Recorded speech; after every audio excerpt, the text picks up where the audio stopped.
कहानियां सुनाना पसंद करता हूँ, झूठ बोलने से बचता हूँ। मैं आपको 3-4 छोटी-छोटी कहानियां सुना रहा हूँ। ये सारी कहानियां सच्ची हैं, एक-एक प्रतिशत सच्ची हैं, पर मैं किसी का नाम नहीं लूँगा। जिनकी कहानी है उनका नाम नहीं लूँगा, उनकी प्राइवेसी का मामला है। पर हाँ, सच्ची कहानियां हैं। अच्छी बात है कि इन कहानियों के किरदार हम लोग नहीं बने, ईश्वर करे हम कभी ना बने, लेकिन कहानियां सच्ची हैं।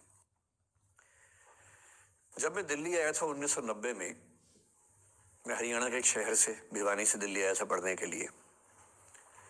मेरे ड्रीम कॉलेज में हंसराज भी एक था, पर मेरा संयुक्त से मेरा एडमिशन जाकिर हुसैन में हुआ।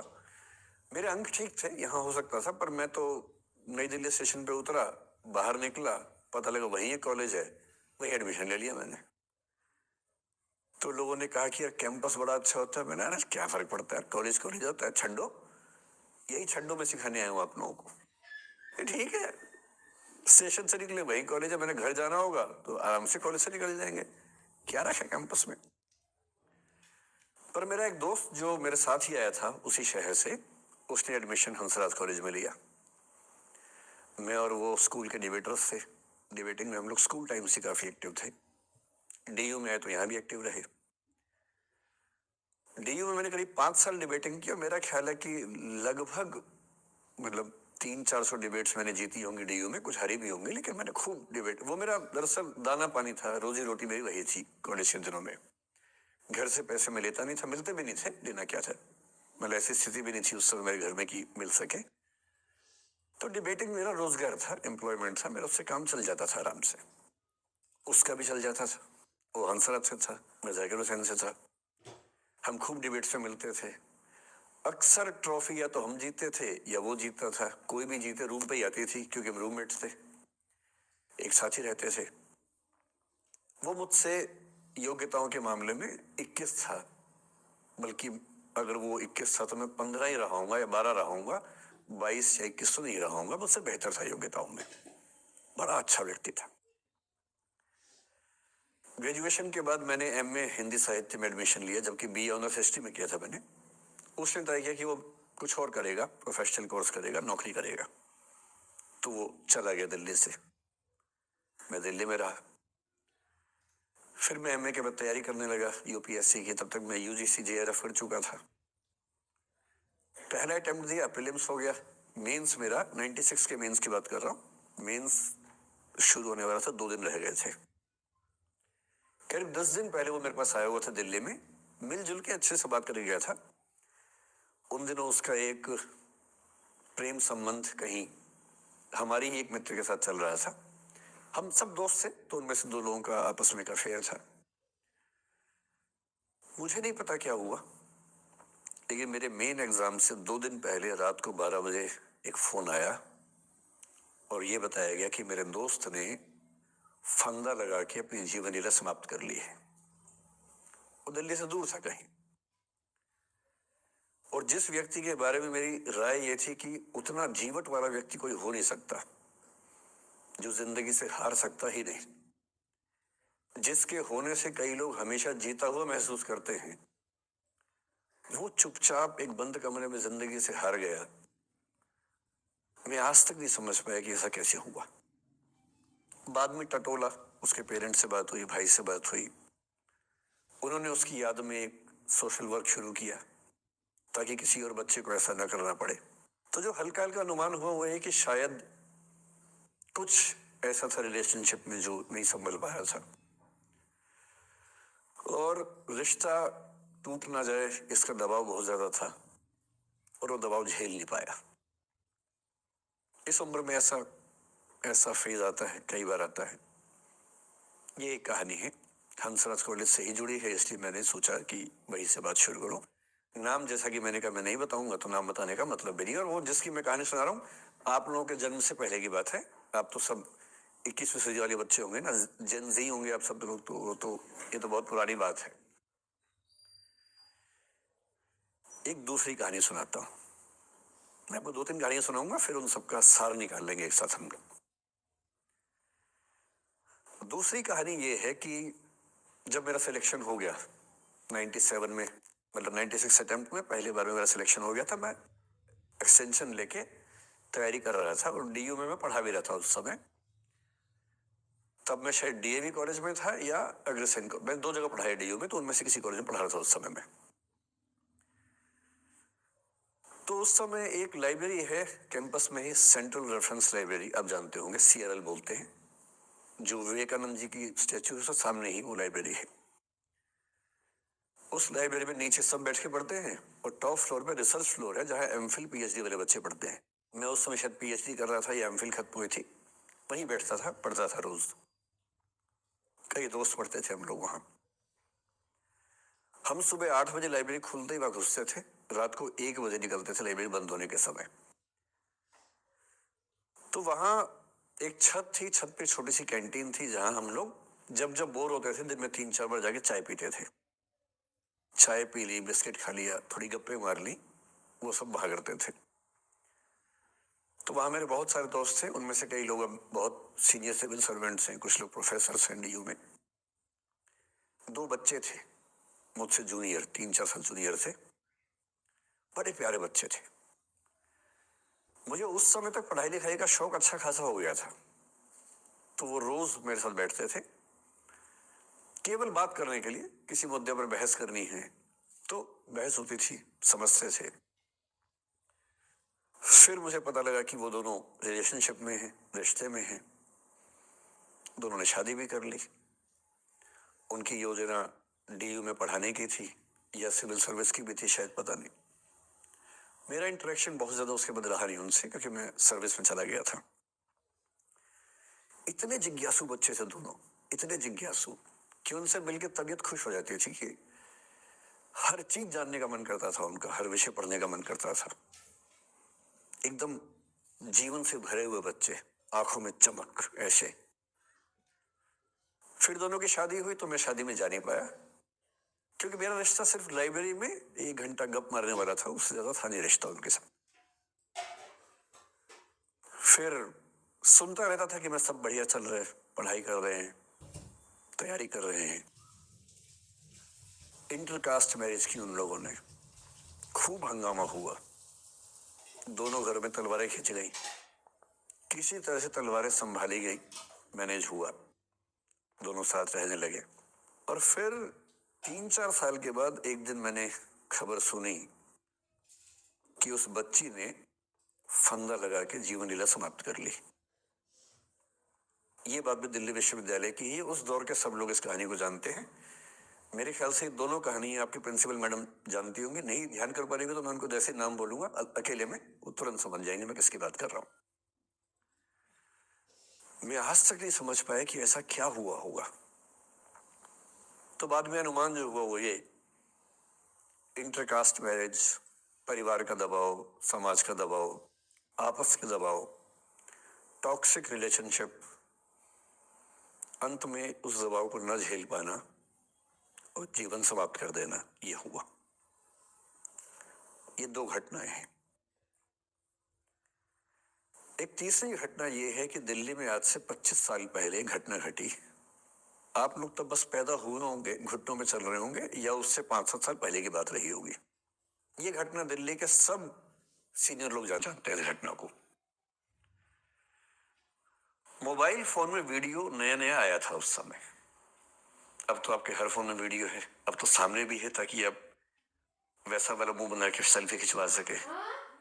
पाउट बोलते हैं ना, मैं उसको देसी भाषा में सूअर जैसा मुंह बोलता हूँ, और वैसा ही बनता भी है, क्यूट क्यूट सा सूअर जैसा मुंह बना के लोग सेल्फी खिंचवाते हैं, उसको बोलते हैं पाउट। तब तो कैमरा फोन में पहली बार आया था, तब लोग अभ्यस्त नहीं थे। अब जैसे आप लोग कितने अभ्यस्त होंगे, हम भी होने लग गए। अब हम किसी से बात करते हैं तो हम ये एज्यूम करके चलते हैं कि उसने फोन में कुछ ना कुछ ऑन कर रखा होगा, या तो आवाज रिकॉर्ड करेगा या वीडियो बनाएगा। तुम कितने केयरफुल होकर बोलते हैं, कितने कॉन्शियस रहते हैं। और सर्विलांस सोसाइटी की सबसे बुरी बात यह है कि हम हमेशा चौकन्ने रहते हैं, हम सहज हो ही नहीं पाते। सहज रूप से 2 लोग बात कर लें, हो ही नहीं पाता। तो मैं तो अपने ऑफिस में कई बार ऐसा करता हूं, जब हम 3-4 लोग बैठते हैं इनफॉर्मल बातचीत के लिए, हम सब अपना अपना फोन कमरे के बाहर छोड़ के आ जाते हैं, फिर 2 घंटे बात करते हैं, इस भय से मुक्त होके कि कहीं कोई रिकॉर्ड तो नहीं कर रहा। ये हालत है आज की। उस जमाने में तो फोन थे। मोबाइल फोन आया था भारत में लगभग 1995 के आसपास पहली बार। बड़ा महंगा था, 16 रुपए प्रति मिनट इनकमिंग, 16 रुपए प्रति मिनट आउटगोइंग, ये रेट से उस समय। और फोन वो थे जिनसे आप कील भी ठोक सकते हैं, वैसे वाले फोन थे, बटन वाले फोन थे। नोकिया एक कंपनी थी, उसके फोन हुआ करते थे। उसके 4-5 साल के बाद क्या हुआ, पहली बार किसी कंपनी ने फोन में कैमरा लगा दिया। ये बात उस समय के लोग नहीं समझते थे। जब भी नई तकनीक आती है उसको समझने में टाइम लगता है। जो पहले समझते हैं फायदा उठा लेते हैं, जो थोड़ा लेट समझते हैं वो उसका नुकसान उठाते हैं। उस समय दिल्ली के एक प्रसिद्ध स्कूल में 11वीं-12वीं क्लास के दो बच्चों में आपस में कोई रिलेशनशिप रही होगी। वो दोनों किसी ऐसी सिचुएशन में थे जो सिचुएशन बहुत ही प्राइवेट किस्म की थी, बहुत निजी किस्म की थी, जिसको पब्लिक नहीं कर सकते। कुछ कुछ फिजिकल रिलेशनशिप जैसा मामला था। उस दुष्ट लड़के ने लड़कों के इतिहास को कलंकित कर, लड़कों का इतिहास वैसे भी कलंकित ज्यादा है, उसे और कलंकित करते हुए उस पूरे सिचुएशन का वीडियो बना लिया। ऐसे मामलों में दुर्भाग्य है, मैं लड़का हूं इसलिए लड़के पवित्र थोड़ा ना हो जाएंगे। लड़का है, इतिहास कलंकित तो है, उसका वीडियो बना लिया और दुष्टता का चरम स्तर निभाते हुए वो वीडियो अपने एक दोस्त को शेयर कर दिया। ये कहे कि किसी और को दिखाना मत, जैसा कि होता है अफवाहों की दुनिया में। हर अफवाह एक व्यक्ति एक को ही बताता है, ये कह के किसी और को मत बताना, और अगला व्यक्ति भी अगले को यही कह के बोलता है किसी और को मत बताना। और इस तरह से पूरे शहर को खबर होती है और सबको लगता है कि सिर्फ मुझे पता है। वो वीडियो फैल गया। नए नए फोन आए थे, पर वो फोन कम लोगों के पास थे, कैमरे वाले फोन। तो फोन से कितना फैलता, ज्यादा नहीं फैला। लेकिन उस समय दिल्ली की कुख्यात मार्केट हुआ करती थी, पालिका बाजार, अभी भी है, पर तब वो कुछ और कामों के लिए कुख्यात हुआ करती थी। अब तो कपड़े मिलते हैं, तब कपड़ों के साथ कई चीजें और मिलती थी वहां। जैसे गंदी फिल्मों की सीडी चाहिए हो तो वहां मिलती थी, ग्रे मार्केट में चोरी छिपे। इस वीडियो को सीडी में कन्वर्ट करके लोगों ने वहां से खरीदा, लाखों करोड़ों की संख्या में। नए नए टेलीविजन चैनल प्राइवेट आए थे, और प्राइवेट टीवी चैनल को खबरों की भूख इतनी होती है कि वो खबर के लिए जान दे सकता है और जान ले भी सकता है किसी की। 24 घंटे इस खबर पे, इस चीज पर खबरें चल रही थी सारे चैनल्स में कि ये वो लड़का है जिसने ऐसा किया, ये वो लड़की है, ये वो स्कूल है, इस स्कूल की प्रिंसिपल से बात करेंगे, इससे बात करेंगे। वो जो बच्ची थी जिसकी इसमें कोई गलती नहीं थी, सिवाय इसके कि वो किसी एक लड़के से प्रेम करती थी, जो कि उस उम्र में बच्चे कर बैठते हैं। इसके लिए बहुत चिल्लपौनी मचानी चाहिए। अब बच्चों को आप हर बात पे अपराधी नहीं मान सकते। उस बच्चे की गलती सिर्फ इतनी थी कि उसने अपने दोस्त पे भरोसा किया, जो भरोसे के लायक था नहीं। वो नीच किस्म का व्यक्ति था जिसने उस संबंध की गरिमा को समझा नहीं। उस बच्ची के घर के बाहर 24 घंटे न्यूज चैनल से कैमरे खड़े रहे। घर से कोई भी निकले 50 कैमरे पीछे, आप बताइए आपकी बेटी कैसी है, आप बताइए आपकी बहन कैसी है। अंत में उस पिता ने अपनी बच्ची को इस देश से बाहर भेज दिया। उसके कुछ दिन बाद की जो खबर टीवी चैनल से नहीं दिखाई, उसके पिता ने आत्महत्या कर ली। ये तीसरा इंसिडेंस है। ये सारी खबरें सच्ची बता रहा हूं मैं, इनमें से एक भी झूठ नहीं है।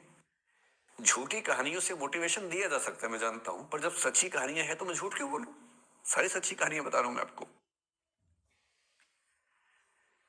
एक चौथी कहानी जो आप में से कई लोगों की होगी। मेरा एक स्टूडेंट है, सिविल सर्वेंट है, सीनियर लेवल पे है, करीब 40 साल का है। उसने आज तक शादी नहीं की। क्या उसकी शादी करने की इच्छा नहीं थी? पूरी इच्छा थी। फिर क्यों शादी नहीं की? भाई कुछ लोग तो होते कि शादी करनी ही नहीं, कोई मिशन है, योगी जी है, मोदी जी है, ठीक है, उनका तो मिशन है, ममता जी है, उनका मिशन है। पर जिसका जीवन में ऐसा कोई मिशन नहीं है और जिसको प्रेम करने का मन भी करता हो, वो तो शादी करता है आमतौर पे। उसने शादी क्यों नहीं की जानते हैं? जब वो 25-26 की उम्र में था, जब वो मेरा विद्यार्थी भी था, एक दिन मेरे पास आके बोला कि सर एक बात करना चाहता हूँ। मुझसे मेरे स्टूडेंट्स ऐसी बातें खूब करते हैं पर्सनली आके, अब तो मैं टाइम कम दे पाता हूँ, पहले तो ये सब होता रहता था क्लास के अलावा। एकदम रोता हुआ आया, आंखों में आंसू भरे हुए बहुत सारे। मैंने क्या हो गया भाई? तो फिर उसने किसी का नाम बताया कि सर वो है मेरी स्टूडेंट थी, कि सर उसके साथ रिलेशनशिप थी, उसने धोखा दिया है मुझे। अच्छा, धोखा देने वाली कहानियां मुझे बहुत अपील नहीं करती। मेरा मानना है कि दोनों पक्षों की गलतियां होती हैं। आपकी अगर अपने पर्सपेक्टिव से सोच सोच के धोखा धोखा करते रहते हैं, ऐसा थोड़ा ना होता है भाई। कुछ तो मजबूरियां रही होंगी, कोई यूं ही बेवफा नहीं होता, कुछ तो वजह होगी ना। आप थोड़ा उसकी वजह, उसका भी तो, उसकी कहानी भी तो सुनिए। और मैं जब जब दोनों कहानियां सुनता हूं, मुझे लगता है कि मामला ग्रे है। आप किसी एक पे उंगली उठा ही नहीं सकते कि इसने ऐसा किया।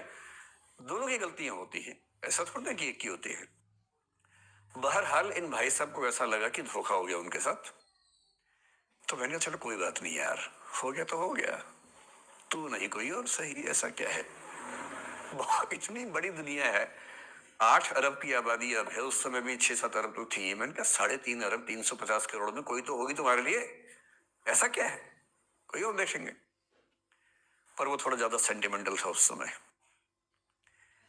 धीरे धीरे पता नहीं उसके मन में क्या बैठ गया, उसके मन में ये बैठा कि दुनिया की सारी लड़कियां धोखेबाज होती हैं। ऐसे मूर्खों की कमी नहीं है दुनिया में, ऐसे बहुत मूर्ख हैं। दर्शन की दुनिया में इसे अवैध सामान्यीकरण कहते हैं, इलिसिट जनरलाइजेशन। इसका मतलब बहुत छोटे सैंपल के बेस पे ये समझ लेना कि ये थियरी पूरे ब्रह्मांड पर लागू होती है। एक लड़की ने धोखा दिया, मान लीजिए धोखा दिया, धोखा इसने दिया कि उसने दिया कि किसी ने दिया, जो भी कहानी हो, एक सैंपल से ये मान लेना कि सब ऐसे होते हैं। और उसके बाद से उसने कम से कम 10 बार कोशिश की, 10 लोगों से मिला, बातचीत की शादी के लिए। डेटिंग तो क्या करेगा 40 की उम्र में, लेकिन हाँ बातचीत करके देखा कि शायद रुचियां मिल जाए, स्वभाव मिल जाए, तो शादी के बारे में सोचें। हर बार 3-4-5 मीटिंग के बाद वापस हट जाता है। अब तो मैंने पूछना बंद कर दिया है। जब तक मैं पूछता था, बोलता था कि सर 3-4 मीटिंग के बाद लगता है कि ये भी वैसी ही है। मैंने कहा भूल जाओ भाई, उससे भूल जाओ, बात खत्म हो गई। उसके बच्चे घूम रहे हैं आजकल स्कूल में, अब तुम कम से कम शादी तो कर लो। वो भाई साहब आज तक अकेले हैं, और अब तो बाजार में मूल्य भी कम हो गया उनका, अब विकल्प भी ज्यादा नहीं मिलते हैं। अब जो विकल्प मिल रहे हैं वहां उसकी रुचि और कम हो गई है। तो पूरी संभावना है कि वो जीवन अकेले ही गुजरेगा अब उसका। एक अंतिम एग्जाम्पल देके फिर मैं निष्कर्ष की तरफ बढ़ूंगा। मैं एक आईएएस ऑफिसर को जानता हूं, 2 आईपीएस को जानता हूं, बहुत योग्य लोग, देश के सबसे अच्छे संस्थाओं से पढ़े हुए लोग, प्रॉपर आईएएस प्रॉपर आईपीएस में नौकरी करने वाले लोग, और इन तीनों ने अपना जीवन समाप्त कर लिया नौकरी में रहते हुए। क्यों? क्योंकि नौकरी और घरेलू जो दुविधाएं थी उनको झेल नहीं पा रहे थे, ना झेल पा रहे थे, ना भूल पा रहे थे। लेट गो नहीं कर पाए तो गिव अप कर दिया। और इसलिए मुझे अक्सर लगता है कि जितनी चीजें हम सिखाते हैं बच्चों को, हिस्ट्री, इकोनॉमिक्स, लिटरेचर, वो सब ठीक है, उनका भी महत्व है। शायद उससे ज्यादा महत्व इस चीज का है कि ये समझे कि अपने इमोशंस को कैसे मैनेज करना है। जब जीवन में ऐसा लगे कि सब खत्म हो गया है, जब जीवन में लगे कि बहुत टॉक्सिक किस्म की लाइफ हो गई है, उससे बाहर कैसे निकलें, शायद ये सबसे महत्वपूर्ण लेसन होता है जो हम सबको सीखना चाहिए। मैंने कहीं से सीखा नहीं है, ना मैंने ऐसी किताबें पढ़ी है। हालांकि मैंने 2 किताबें मंगवाई हैं पिछले हफ्ते, पढ़ी नहीं है अभी तक। तो मैं किताबों के बेस पे नहीं जानता कैसे सीखते हैं, लेकिन जिंदगी से तुम सीख सकते हैं। इन कहानियों का सबका एक ही सार है, वजह अलग अलग है। एक व्यक्ति ने इसलिए अपना जीवन समाप्त किया कि वो रिश्ता उसके हाथ से छूट रहा था। एक ने इसलिए जीवन समाप्त किया कि ये रिश्ता बन गया था पर समाज के दबाव, घर के दबाव मैनेज नहीं कर पाए। एक ने जिंदगी भर शादी नहीं की सिर्फ इसलिए कि वो पुरानी यादों को भूल नहीं पाया। अरे एक बार गलती हो गई तो हो गई, आगे तो संभावना जीवन में है भाई, क्यों इतना हावी रखना उसी दिमाग के ऊपर। कुछ लोग देश की सबसे अच्छी नौकरी में होकर हर पैमाने पर सफलता की हर कसौटी पे खरा उतरने के बाद जीवन नहीं बचा पाए, क्योंकि दूसरों की नजर में आप बहुत सफल हो जाए, अपनी नजर में शून्य हो, तो फिर जीवन कैसे बने, जीवन कैसे बचे। इन सारी कहानियों का मूल भाव एक ही है, अगर आप खुद को हैंडल नहीं कर सकते तो दुनिया को क्या हैंडल करेंगे।